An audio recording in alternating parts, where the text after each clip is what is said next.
The first of the 4 P's is product. A product is really anything that fulfills a customer need or want. We usually think of a product as a tangible good. However, it could also be a service or even an idea. As we discussed earlier, in most categories there are multiple firms competing for the same customers.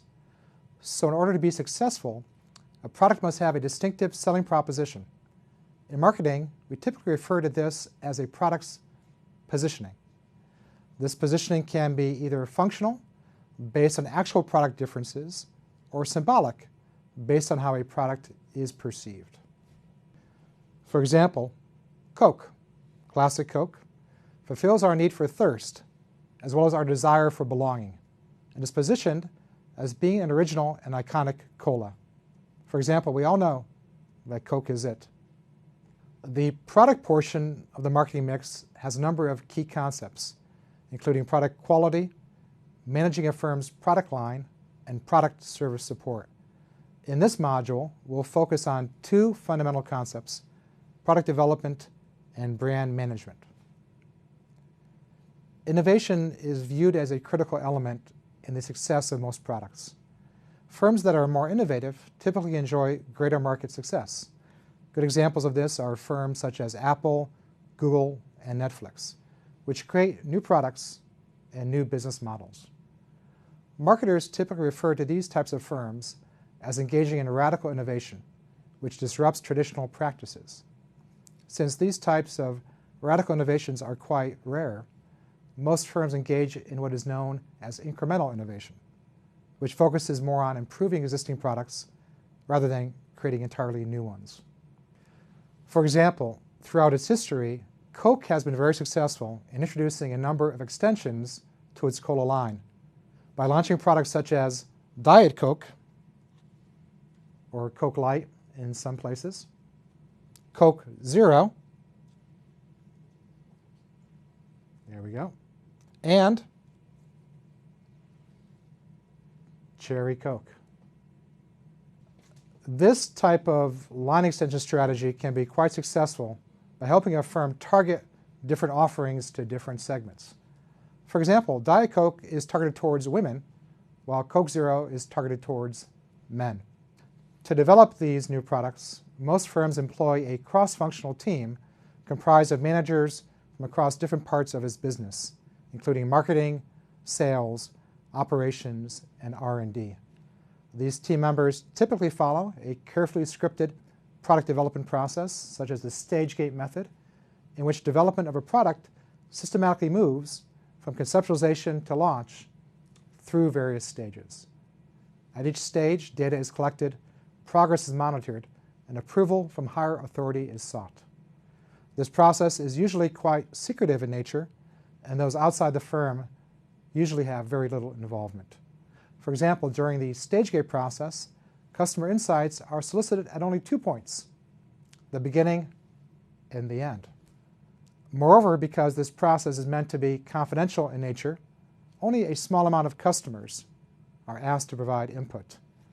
Although these types of development processes are well established and carefully managed, most new products still fail.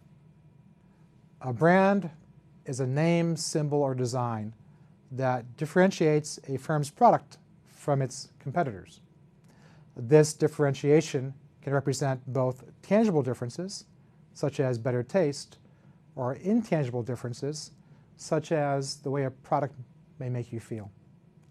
For example, the Coke brand is differentiated not only by its name, but also by the font it uses, the design of the bottle, and the color red. Strong brands help consumers decide what to buy and provides them not only with greater confidence, but also a sense of identity. Brands are also beneficial to firms. Strong brands usually charge higher prices, enjoy greater loyalty, and experience higher profitability. This results in what marketers call brand equity, which is the value of a brand over a generic product in the same category. Brand equity is a substantial intangible asset for many firms. For example, Coke's brand equity is estimated to be worth over $90 billion. This represents over 40% of Coke's total market value. Given this high value placed on brand equity, most firms place considerable emphasis on building strong brands by carefully choosing brand elements, such as a brand name or color, building strong associations through advertising campaigns, and protecting their brands through trademarks. Now, usually these functions are closely managed by a brand management team whose main job is to manage the health of the brand. Both product development and branding decisions are typically made by a firm's brand managers with little input from customers or other external entities. For example, in the typical new product development process, customer input is typically solicited at only the concept testing stage or the test market stage. Even then, typically only a small number of customers are asked to provide input. This firm-centered approach is beginning to break down due to the rise of digital tools.